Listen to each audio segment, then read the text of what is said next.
Mudança no cálculo do IPCA, o índice de inflação oficial. É isso mesmo que você escutou. O governo está defendendo retirar a energia e os alimentos do cálculo do IPCA. Eu vou te mostrar tudo o que está acontecendo e os impactos disso para o seu bolso como consumidor e para a sua carteira de investimentos. Também vamos falar sobre a novidade empréstimo consignado para CLTs, que o próprio governo está chamando de empréstimo do Lula. Sabe o que é o mais curioso? Usar o FGTS para tomar empréstimo e pagar juros aos bancos, aí pode. Sacar esse FGTS, que no final das contas é o seu dinheiro, para você usar em investimentos e ao invés de pagar juros, receber juros, meu amigo, aí não pode. Na nossa conversa de hoje, eu vou te mostrar o que está por trás de todas essas coisas e como isso afeta diretamente seu bolso, seus investimentos e o seu futuro. E enquanto você vai fazendo a sua parte, quer deixar o dedo no like e se inscrever no canal, eu vou entrando de sola fazendo a minha, começando com a mudança no cálculo da inflação. O presidente atual em exercício, o Geraldo Alckmin, afinal de contas o Lula está fora, está no Japão, defende retirar o alimento e a energia do cálculo da inflação. Ô presidente, mas como assim? Explica mais pra gente. Abre aspas. Eu mencionei o exemplo americano porque ele tira do cálculo da inflação os alimentos. Porque alimenta muito clima, se eu tenho uma seca muito forte, uma alteração climática muito grande, vai subir o preço de alimento. E não adianta aumentar os juros que não vai fazer chover. Mas pera lá. Os americanos calculam a inflação assim mesmo? Será que isso daí é verdade? Essa fala do nosso presidente em exercício mistura verdades parciais com interpretações imprecisas. E é importante separar os fatos para entender o que está certo e o que está errado nessa história. O que é verdade? Que nos Estados Unidos existe uma medida de inflação que exclui alimentos e energia. Nós chamamos no mercado financeiro de Core CPI, ou seja, o núcleo da inflação. Aqui sim você vai excluir preços de alimentos e energia do cálculo. Por quê? Porque eles são muito voláteis, são afetados por fatores climáticos, sazonais, geopolíticos. Só que, presta muito atenção que isso aqui faz toda a diferença. Esse não é o cálculo da inflação oficial. Isso que você está vendo é o Core CPI, que eu acabei de explicar para você. O gráfico está aí para você desde 1975 até o ano de 2025. Mas este gráfico aqui, o Core CPI, ele não substitui a inflação oficial. O índice cheio é apenas uma medida complementar, mais uma ferramenta para você analisar, mas não é a inflação oficial, não é o principal índice. Essa é a inflação oficial, o CPI, Consumer Price Index, que os americanos utilizam como indicador oficial da inflação. Então, isso daqui é o IPCA dos americanos. E o IPCA dos americanos, meu caro, inclui sim alimentos e energia. Então, qual que é aqui o pulo do gato? Quando o nosso presidente atual fala que os americanos tiram o preço dos alimentos do cálculo da inflação, essa frase dá a entender que os americanos não consideram os alimentos e energia na inflação oficial, o que não é verdade. Eles consideram. São dois índices utilizados na terra do Tio Sam, o CPI e o Core CPI. O CPI é a inflação cheia, o indicador oficial da inflação. E sim, aqui dentro inclui alimentos e energia. O Core CPI é uma ferramenta analítica, mas não é um índice oficial. Então vamos direto ao ponto aqui. Mudar o cálculo da inflação oficial do Brasil, sugerido aí pelo nosso presidente em exercício, é extremamente perigoso para consumidores e investidores. Se o governo excluir do cálculo da inflação oficial energia e alimentos, ele está na prática maquiando o custo real de vida no Brasil. Alimentos e energia são itens essenciais. Ao retirá-los do cálculo, a inflação fica artificialmente baixa e não reflete a inflação que você vai sentir no dia a dia. Além disso, tem também a questão da perda da credibilidade dos dados. O IPCA, é usado em contratos privados,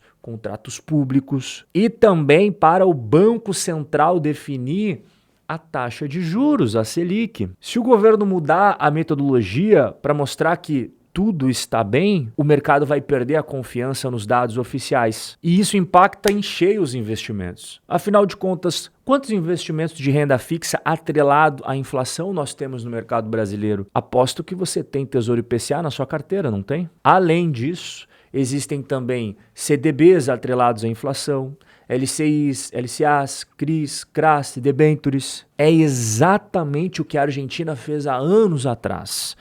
E olha como terminou essa história. Algo que parece tão inocente tem um impacto nefasto no futuro da nação. E a gente tem que tomar muito cuidado com, os americanos fazem isso, fazem aquilo, a gente tem que fazer também. Sabe por quê? Esse papo aqui me lembrou outro papo que a gente sempre escuta dos políticos brasileiros sobre imposto de herança. Os Estados Unidos cobra 40%, então a gente também tem que aumentar o nosso. O nosso está muito barato, está muito baixo. Mas pera lá. Vamos conferir juntos se essa história aí é verdadeira ou não. Será que os Estados Unidos cobram mesmo 40% de imposto de herança? Porque é isso que contam pra gente, né? Principalmente quando eles tentam empurrar a goela abaixo, esse tipo de coisa que tá na sua tela. Inclusive, isso daqui é algo que tá na gaveta do Senado. Não tá arquivado.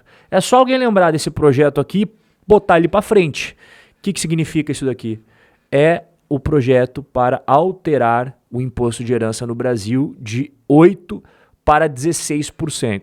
Mas o que você está reclamando, Rob? O imposto de herança nos Estados Unidos é 40%. É? É 40%? Os Estados Unidos têm imposto de herança? Tem imposto de herança. O State Tax. Só que ele só é cobrado quando a herança ultrapassa um limite. Abaixo desse limite não cobra. Acima vai cobrar. Quanto que é esse limite? Para quem é solteiro, não está casado e tal, 13.610.000 dólares. Ou seja, 78 milhões de reais de isenção. Caso a pessoa seja casada, aí você vai dobrar isso daí para 27 milhões de dólares, 156 milhões de reais. Alguém te contou isso no Brasil? Não, né?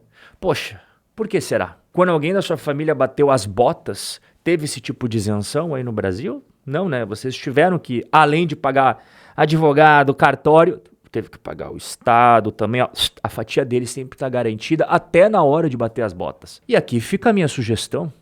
Já que é pra gente copiar os Estados Unidos, então por que a gente não copia essas isenções também? Rob, e aquela história de 40%? Cara, 40% é só se você ultrapassar esses valores e não é logo de cara que você vai pagar. São faixas progressivas. E aí você chega na alíquota federal máxima de 40%. Então quando eles dizem isso, é uma meia-verdade. Mais uma vez, uma meia-verdade. E o que é a verdade nessa história toda? Que 99% da população não paga absolutamente nada. E aqui um detalhe importante. Eu estou falando para pessoas que moram nos Estados Unidos. Se você mora no Brasil e investe nos Estados Unidos, é outra regra, porque você é considerado estrangeiro. Se você mora dentro dos Estados Unidos, se aplica tudo que eu expliquei até agora. Mora fora, são outras regras, não vai confundir não. E caso você venha a ter que pagar imposto, o sistema dentro da terra do tio Sam permite inúmeras formas legais dentro das 4 linhas para você evitar isso. Por exemplo, você pode doar em vida para pessoas da sua família até 103 mil reais por ano. E isso daqui vai ser isento de imposto de herança. Você também pode fazer trusts, seguro de vida. E aqui tem um ponto que vale a pena conversar, que nos Estados Unidos tem esse imposto federal e permite que os estados decidam se eles querem ou não ter o seu imposto estadual. E é claro que existem estados que vão querer arrecadar, enquanto que outros gostam mais de liberdade, menos interferência na vida das pessoas. É o caso da Flórida e do Texas. Então, se você não quer pagar nada, sugiro que você pense com carinho em estabelecer residência na Flórida, no Texas, porque eles não cobram imposto estadual sobre herança, eles não cobram imposto de renda estadual. Além disso, tem boas leis de proteção patrimonial, destino predileto para quem quer prosperar financeiramente esses dois estados. Agora que a gente conversou tudo sobre essa questão de mudar a inflação e como os americanos fazem na prática e toda essa conversinha fiada quando falam de imposto de herança, não, vamos copiar os americanos, vamos copiar os americanos, vamos mesmo, copiar tudo deles, né? Agora a gente vai falar do segundo assunto, que é o empréstimo consignado para seletista. E isso que você está vendo aqui está publicado nas redes sociais do presidente Lula e da Gleisi Hoffmann. Apertou o orçamento, o juro está alto, pega o empréstimo do Lula. Mas empréstimo do Lula, que história é essa? O governo lançou o novo programa de crédito consignado. Ele já entrou em vigor e funciona assim. A pessoa CLT, que trabalha com carteira assinada, pode fazer agora o empréstimo consignado, as parcelas do pagamento vão ser descontadas da sua folha salarial e já tem milhões de brasileiros super interessados em entrar nessa. No primeiro final de semana, isso daqui começou a valer na sexta, então contabilizou ali sexta, sábado e domingo, primeiro final de semana já tinha 40 milhões de simulações de empréstimo, 4 milhões e meio de solicitações de propostas e mais de 11 mil contratos de empréstimos que foram firmados pelo aplicativo da carteira digital de trabalho. Mais de 40 milhões de simulações. Então você veja que tem muita gente interessada, muita gente vai entrar nisso daqui. Você pode anotar e me cobrar depois. E quem que pode entrar nisso daqui? Basicamente todo mundo que tem SLT, né? Carteira assinada, você está dentro, meu querido.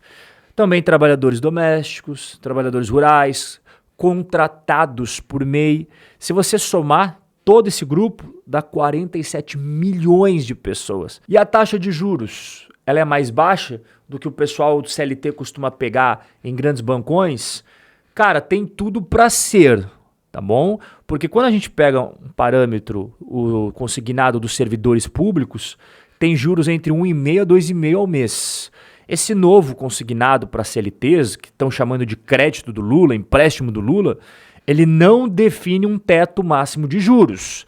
Se você viu alguém falando quanto que será o máximo, não tem nada estabelecido. É os bancos que vão decidir. Mais de 80 bancos e instituições financeiras estão habilitadas para fazer aí o empréstimo do Lula. Qual que é a minha análise disso daqui? É mais um lance do governo para recuperar a popularidade. Estamos vendo uma medida atrás da outra. Isenção de imposto de renda para quem ganha até 5 mil. Agora crédito consignado para mais de 47 milhões de brasileiros. E aí você deve estar pensando assim, ô Rob, mas será que isso daí vai aumentar a popularidade dele? Eu acho que sim.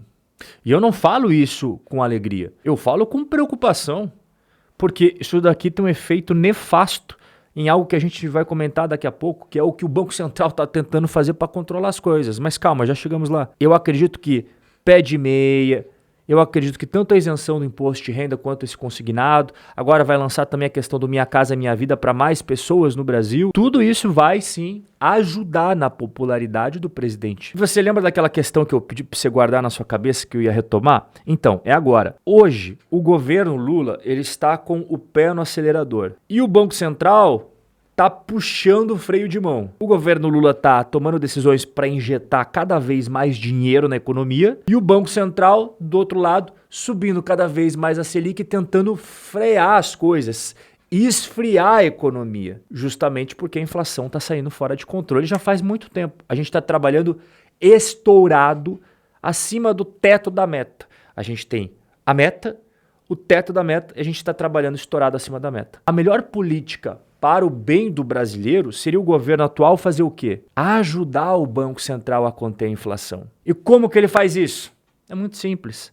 Parar de gastar como um louco. Parar de tomar medidas que injetam cada vez mais dinheiro na economia. Essa é a melhor política para o futuro dos brasileiros. Mas essa não é a melhor política para você se reeleger. Então, entre o que deveria ser feito e o que será feito, qual você acha que será a escolha do governo? Tem mais um ponto aqui que não pode ser varrido para debaixo do tapete, não. A garantia do empréstimo é por causa do FGTS. Você não pode sacar seu dinheiro para usar como você quiser, mas você pode usar como garantia em um empréstimo e pagar juros ao banco. E favorece os bancos que ganham juros com risco quase zero. O FGTS é do trabalhador. Ele deveria sacar livremente esse dinheiro para investir, quitar outras dívidas, abrir um negócio. Se o dinheiro é do trabalhador, por que ele não pode sacar quando ele quiser? Porque o governo trata o FGTS como um cofre à disposição do sistema e não como patrimônio do cidadão. E se você quer parar de perder tempo e começar a investir com estratégia, segurança e visão de longo prazo, chegou a hora de você dar o próximo passo. Aqui na RC Wealth, a minha consultoria de investimentos, você tem acesso a uma equipe séria, experiente e 100% comprometida com o seu patrimônio. A gente não promete mágica,